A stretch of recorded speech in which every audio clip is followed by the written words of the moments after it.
Japan एक बार फिर कुदरती आफत की चपेट में आ गया है। सोमवार को देश के उत्तरी हिस्से में 7.6 तीव्रता का बेहद खतरनाक भूकंप आया, जिसने पूरे इलाके को हिला कर रख दिया। जैसे ही जमीन कांपी, समुद्र में भी जबरदस्त हलचल शुरू हो गई और प्रशासन को तुरंत जापान के पूर्वीय तटीय इलाकों के लिए सुनामी की चेतावनी जारी करनी पड़ी। भूकंप के झटके इतने तेज थे कि लोग घबराकर घरों से बाहर निकल आए और हर तरफ अफरा तफरी का माहौल बन गया।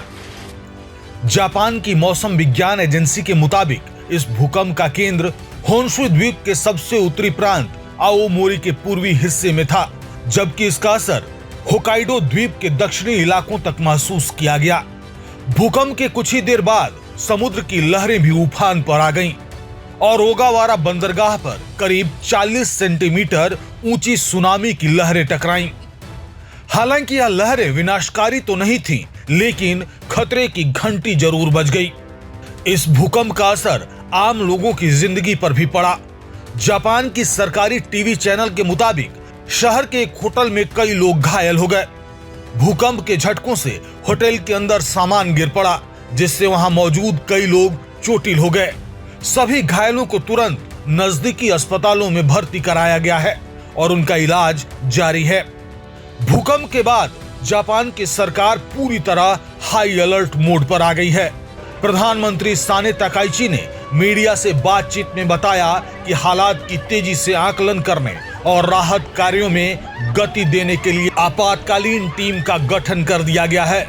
उन्होंने साफ कहा कि सरकार की सबसे बड़ी प्राथमिकता लोगों की जान बचाना है और हर जरूरी कदम बिना देरी किए उठाए जा रहे हैं। इधर मौसम विभाग की एक रिपोर्ट के मुताबिक परमाणु ऊर्जा संयंत्रों की भी सुरक्षा जांच शुरू कर दी गई है, ताकि किसी भी संभावित खतरे को समय रहते टाला जा सके। पहले ही यह चेतावनी दी जा चुकी है कि जापान के प्रशांत तट पर 3 मीटर यानी करीब 10 फीट तक ऊंची सुनामी आ सकती है और इस वजह से प्रशासन हाई अलर्ट मोड पे है। आपको बता दें कि जापान भूकंप की दृष्टि से बेहद संवेदनशील इलाकों में स्थित है। यह देश प्रशांत महासागर के रिंग ऑफ फायर के किनारे बसा है, जहां 4 बड़ी टेक्टोनिक प्लेटें आपस में टकराती रहती हैं। इसी वजह से जापान दुनिया का सबसे अधिक भूकंप प्रभावित देशों में गिना जाता है। करीब 12.5 करोड़ की आबादी वाले इस देश में हर साल औसतन 1500 भूकंप के झटके महसूस किए जाते हैं।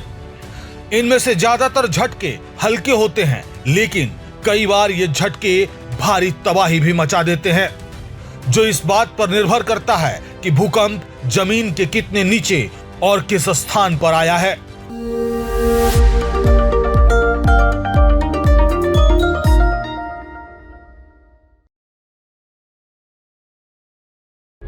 प्रभातखबर.com, विश्वास वही, रफ्तार नहीं।